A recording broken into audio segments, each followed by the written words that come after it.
I'm Jeff Oliverio, and let's queer up the USA view. Kennedy Center falters under Trump's anti-LGBTQ plus grip. Once a crown jewel of American culture, Washington, D.C.'s John F. Kennedy Center for the Performing Arts is now facing a stunning collapse in attendance and reputation, and many blame President Donald Trump's takeover. Since Trump appointed himself chair in February and tapped former Ambassador Richard Grenell, a gay MAGA loyalist, to lead operations, ticket sales have plummeted.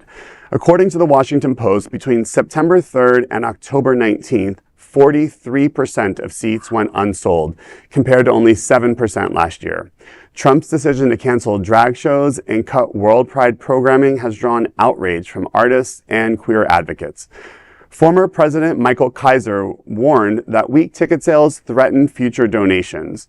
Meanwhile, Trump boasts online that it's now the Kennedy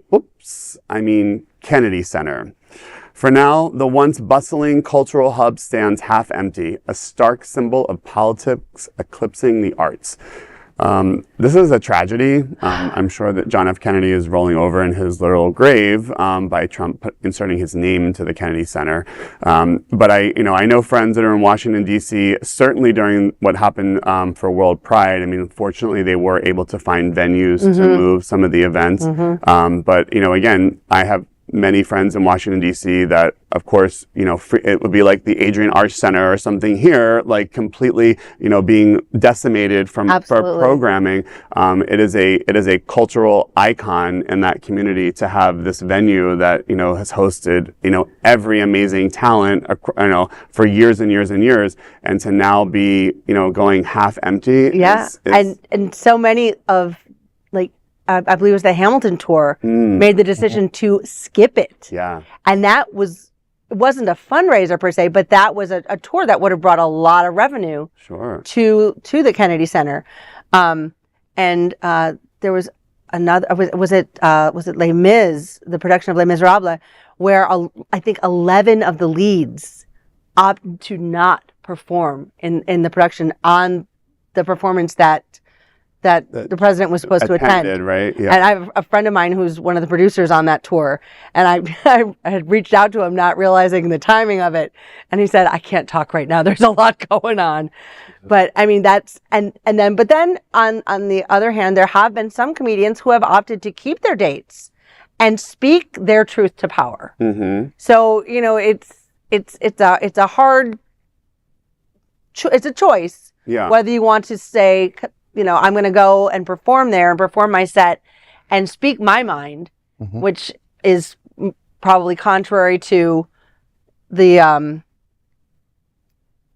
people in power. Yeah. Or do I skip it and make that my stance? Sure. Well, this is spilling over into states as well with, LGBTQ funding, because Trump has had such a negative impact on that on a national scale. DeSantis is, he's cut funding to LGBT vacation sites. He's scrubbed the LGBTQ anything off of all, like Visit Florida, Visit Lauderdale. So this is becoming a real big problem. We had to cancel our street fair this year for Florida Leather Week because of funding cuts and, grants not being granted and such. So this is really becoming a problem. It's time for us to stand up and fix this. Yeah.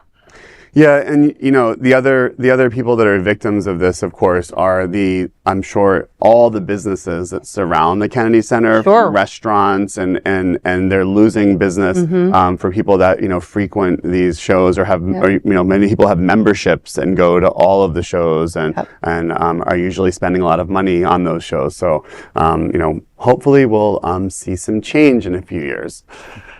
Maybe even today with some of these elections. Yeah, we shall see. Fingers crossed. There is no other queer nonprofit media platform like this in the entire world. Support our LGBTQ stories by sharing them and subscribing to Queer News Tonight.